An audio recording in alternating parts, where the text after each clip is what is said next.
ورحمۃ اللہ وبرکاتہ۔ اب بیٹا بھالو کرو ان کے پائتلے کر لے نحمدہ ونصلی علی رسولہ الکریم، اما بعد فاعوذ باللہ من الشیطان الرجیم، بسم اللہ الرحمن الرحیم۔ الذین یاکلون الربا لا یقومون الا کما یقوم الذی یتخبطہ الشیطان من المس، ذلک بأنہم قالوا انما البیع مثل الربا وأحل اللہ البیع وحرم الربا، وقال تعالی في موضع آخر يا أيها الذين آمنوا اتقوا الله وذروا ما بقي من الربا إن كنتم مؤمنين فإن لم تفعلوا فأذنوا بحرب من الله ورسوله۔ آج ہمارے مدرسہ نور الہدا کے اس سالانہ پروگرام میں جس موضوع کے ساتھ یہاں آئی ہوں ان کا نام ہے سود کی تباہ کاریاں۔ صدر مجلس اور معزز حضرات، سود انسانی معیشت کے لیے حد درجہ خطرناک اور تباہ کن ہے۔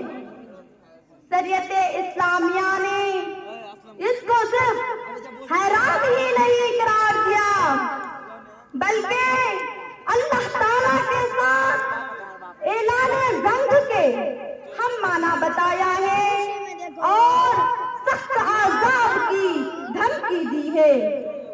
آج سودی لین دین امت اسلامیہ میں پھیل کر عام عادت کی چیزیں بن چکی ہے۔ اس سے اب نہ کوئی نفرت کرتا ہے اور نہ اس کے بھیانک انجام کے بارے میں سوچتا ہے۔ پہلے سود خور چند افراد کی صورت میں ہوا کرتے تھے، مگر اب بیکاری کی وجہ سے سود خوری اجتماعی اور اس طرح کی شکل اختیار کر لی ہے۔ شریعت اسلامیہ میں سود کے لیے ربا کا لفظ استعمال ہوا ہے۔ ربا کا معنی لغت میں زیادتی اور بڑھوتری کے ہے، اور اصطلاح میں ربا اس مشروط زیادتی اور بڑھوتری کا نام ہے جو معاہدہ لین دین میں بغیر کسی یواز و حق کے وصول کیا جائے۔ میرے اسلامی بھائیوں، آئیے دیکھیے کہ قرآن مجید نے سود کے بارے میں کیا کہا ہے۔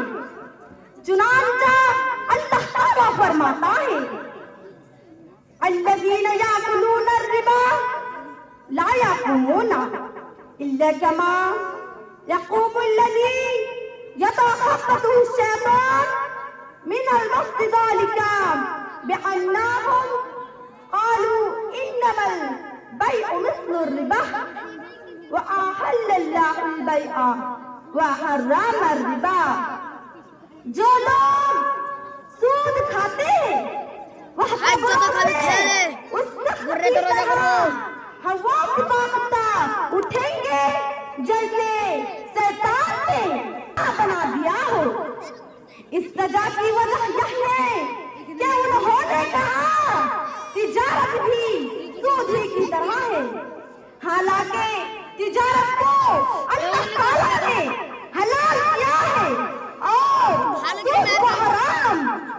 اور ایک مقام پر اللہ تعالیٰ فرماتا ہے یا ایھا الذین آمنوا اتقوا اللہ وذروا ما بقی من الربا ان کنتم مؤمنین فإن لم تفعلوا فأذنوا بحرب من اللہ ورسولہ وإن تبتم فلکم رؤوس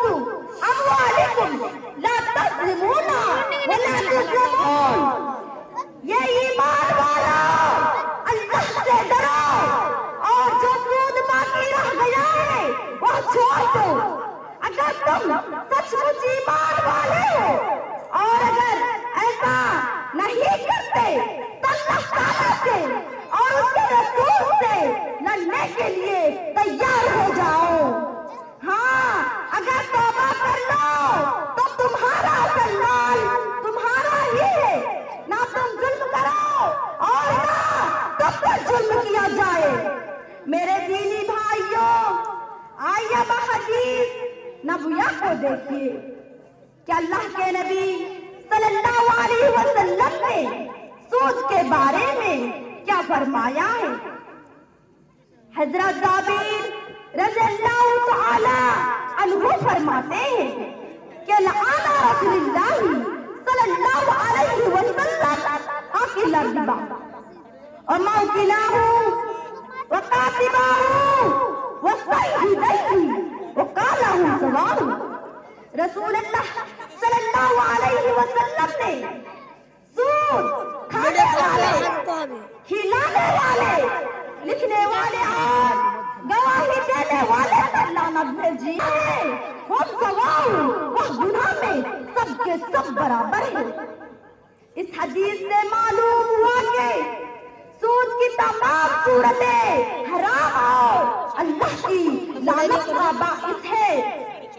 हजरत अब्दुल्लाह बिन रज़ियल्लाहु तआला अन्हु से रिवायत है कि रसूल अल्लाह सल्लल्लाहु अलैहि वसल्लम ने फरमाया, अर्रिबा सलाशतु व सबऊना बाबा ऐसरुहा मिस्ल अय्यन किहर रजुल अल्लाहु।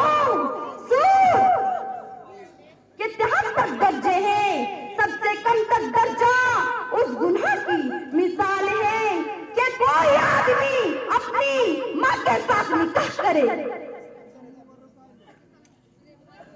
मेरे भाइयों, सूद किसी भी मुआशरे की तबाही के लिए बहुत बड़ा सबब है और इससे मुआशरे और मुआशरती के नुकसानात बेशुमार पहलू है। इसीलिए एक हदीस के अंदर सूद के 73 दर्जे बताए गए हैं और इनमें सबसे कम तक दर्जा अपनी माँ के साथ निकाह करना है। लीजिए और एक हदीस सुनिए और सोचिए कि सूद कितनी तबाहकुन चीज है। हजरत अब्दुल्लाह बिन रज़ियल्लाहु तआला अन्हु से रिवायत है कि रसूल अल्लाह सल्लल्लाहु अलैहि वसल्लम ने फरमाया, मा ज़हारू फी कौमिन ज़िना व रिबा इल्ला अहल्लू बिअनफुसिहिम इकाबल्लाही। जिस कौम में सूद और जिना फैल जाता है तो वहाँ के लोग अपने ऊपर अल्लाह ताला के अज़ाब को मुसल्लत कर लेते हैं। और एक हदीस के अंदर अल्लाह के नबी सल्लल्लाहु अलैहि वसल्लम ने फरमाया, 7 हलाक कर देने वाली चीजों से बचाओ। उनमें से एक क्या है? आकिल रिबा, सूद का खाना। सामने कराम कुरान व हदीस के अलावा सूद के मुज़म्मत के बारे में चंद मुफक्किरीन के अक़वाल भी सुन लीजिए। सबसे बड़ा आजाद ख्याल फलस्फी अरस्तु कहता है कि सबसे काबिले नफ़रत आमदनी सूद की आमदनी है। कनाडा के इक़्तिसादियात के प्रोफेसर मसूद अलन चौधरी ने एक किताब इस्लामी नाज़मी इक़्तिसादियात पर लिखी। उसमें उन्होंने रियाजी के फॉर्मूले से 2-2-4 की तरह साबित किया है कि जितनी ज़रूरत सूद की होगी उतनी ही ज़रूरत बेरोजगारी की होगी। और अल्लामा इकबाल रहमतुल्लाह अलैह की सूद की तबाहकारियां के बारे में फरमान, जाहिर में तिजारत है, हकीकत में जुआ है। जाहिर में तिजारत है, हकीकत में जुआ है।